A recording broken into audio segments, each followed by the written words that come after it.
అన్నా, అన్ని పాటలు పాడుతున్నావు కదన్నా, మా సాకుల గురించి కూడా ఒక పాట పాడన్నా. సరే కార్తీక్.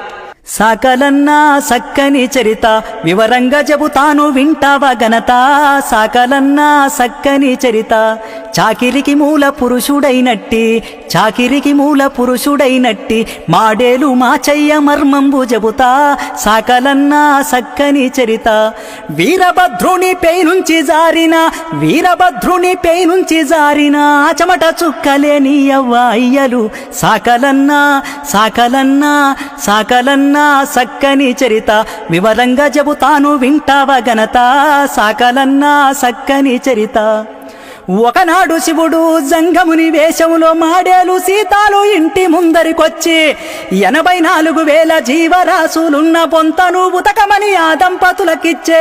జీవరాశులు జావకుండా బొంతమైల వదిలించమంటూ భూమి మీద నీరు సౌడు సున్నము లేకుండా చేసి తను మాయమాయే.